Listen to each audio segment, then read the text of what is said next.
So, nandun din lang sila. They offer their services as substitute teachers free of charge. Paraan din daw ito para malinis ang masamang imahe ng mga pulis. Magiging model tayo. Maipapakita natin na kaya natin silang turuan na sa pagiging magalang una. Pangalawa, para may balik yung loob ng pamahalaan, ng mga tao sa pamahalaan. Naghahanda na ang mga mama at aling pulis para sa darating na pasukan. Pansamantala uli nilang BBT-1 ang kanilang baril at muling hahawak ng tsyok para magturo. Connie Sison, Nakatutok, 24 Oras. At sa mga kapuso natin dyan na matagal nang natigil sa pag-aaral, meron pong paraan para makapasok kayo agad sa high school o kolehiyo. Ang test o pagsusuri ng DepEd na tinatawag na Accreditation and Equivalency Test. Panoorin niyo po kung paano sa pagtutok na ito ni JP Soriano. Ang ibig sabihin nito, NFA. Ang ibig sabihin nito ay, ano ba yung N? Bakasyon pa ngayon pero heto't puspusan ng pag-aaral ng grupo ng mga batang ito sa isang barangay sa Mandaluyong City. Hindi po natin alam baka kamag-anak na natin. Yes! Okay, tama. Diba? Hindi ito isang regular na klase, kundi isang review class na bahagi ng alternative learning system ng Department of Education. Ang review session ay para sa mga out-of-school youth na naghahanda para sa Accreditation and Equivalency Test o ANE. Ang ANE ay isang test na kinukuha ng karamihan sa mga out-of-school youth o yung mga kabataang hindi nag-aaral bago sila muling makabalik sa formal schooling. Ang 16 na taong gulang na si Madi, napilitang tumigil sa pag-aaral noong nasa grade 3 siya dahil hindi na siya kayang pag-aralin ng mga magulang. Parang di po maano po rin pangarap ko. Maging nursing. Si Victor, 17 taong gulang, tumigil din sa pag-aaral nung nasa grade 5 siya. Ipit din po kami sa pera. Kasi po marami rin pong nag-aaral sa amin ng college, ay ng high school. Kaya po hindi mo na po ako nag-aaral. Si Angelito naman, nabarkada at naging pabaya raw siya sa pag-aaral noon. Nagsisisi ka ba na sana hindi ka na lang tumigil doon? Opo. Bakit nagsisisi? Kasi ano po yung mga kasabayan ko na nasa college na po sila mababa pa din po ako. Kahit sinong nahinto sa pag-aaral ay maaaring kumuha ng ANE. This test actually has 2 levels, elementary level and secondary level. If a learner stops in the elementary, he takes the elementary level, and if he passes, he goes straight to high school. 4 na taon na ang nakararaan, kumuha ng ANE si John. Naipasa niya ang pagsusulit at nakabalik siya sa pag-aaral. Ngayon, nursing graduate si John. Meron na akong panlaban anywhere na saan ako mapunta at makakatulong rin sa aking pamilya. Sa talaan ng DepEd noong 2004, umabot ng halos 4 na milyon ng out-of-school youth sa bansa na may edad 12 hanggang 15. Ayon sa Alliance of Concerned Teachers, patuloy na tumataas ang bilang ng mga out-of-school youth. Sa June 12, magkakaroon ng special ANE test sa magkakahiwalay na DepEd testing centers sa bansa. JP Soriano, Nakatutok, 24 Oras. Magiging makulimlim at maulan pa rin ang panahon. Dala ito ng low pressure area na namataan ng Pag-asa sa may bahagi ng Kasiguran sa Aurora. Asahan daw ang pag-ulan sa Luzon, kabilang ang Metro Manila at sa Visayas din. May papalapit naman bagyo sa Pilipinas na ang international name ay Nakri. Sakaling pumasok sa Pilipinas ay papangalanan daw itong bagyong Enteng.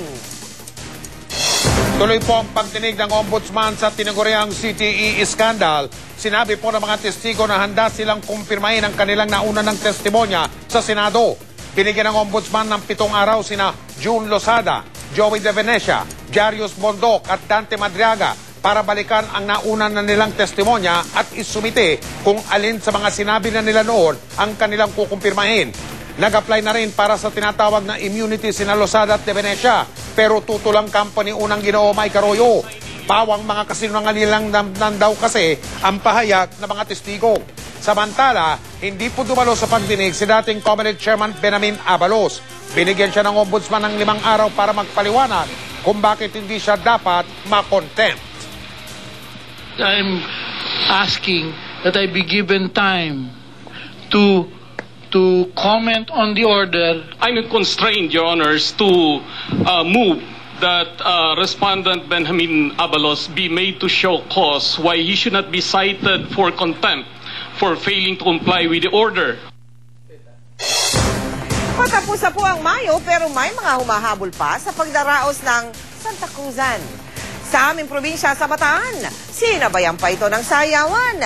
Mga lola naman ang bida sa Santa Cruzan sa probinsya ng Marinduque. Nakatutok si Nelson Canla. Hindi pa man nagdidilim rumampa ng mga sagala sa barangay Mabatang, Abukay, Bataan. Nangunguna sa prosesyon ng mga chikiting na nakasakay sa trike at sinundan ng mga bata at dalaga kasama ang kanilang mga Constantino. Pero ang pinaka-highlight ng parada ang yugyugan sa kalye. Bata man o matanda, babae man o lalaki, todo hataw.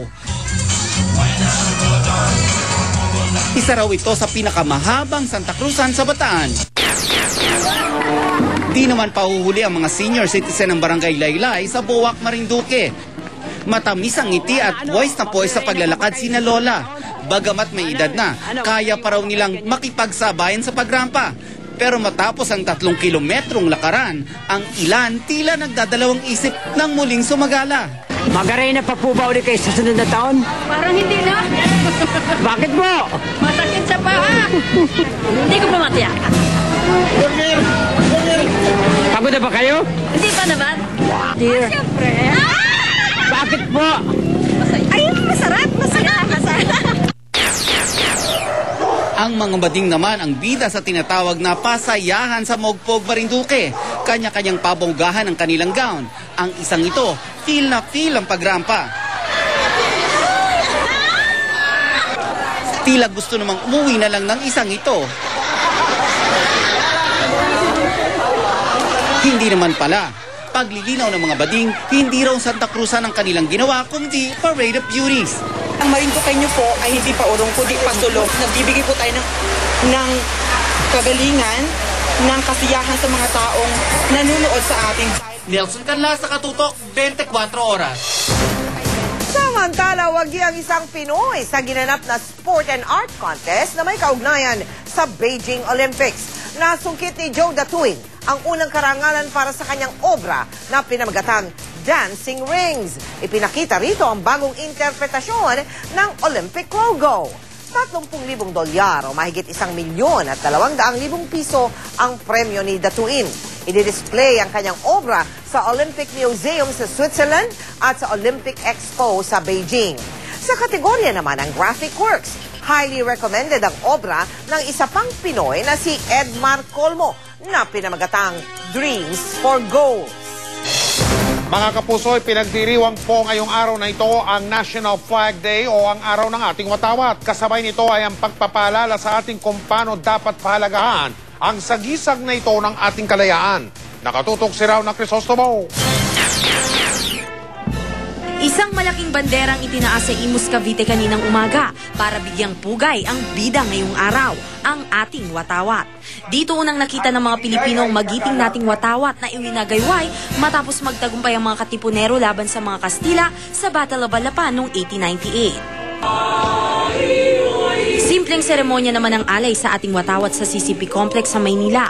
Saan ka man lumingon, may matatanaw na banderang tila sumasabay sa sayaw ng hangin.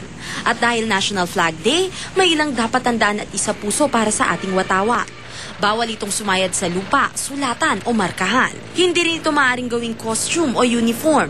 Dapat nasa kaliwa, harapan o kaya gitna ang national flag kapag nakadisplay katabi ng watawat ng ibang bansa.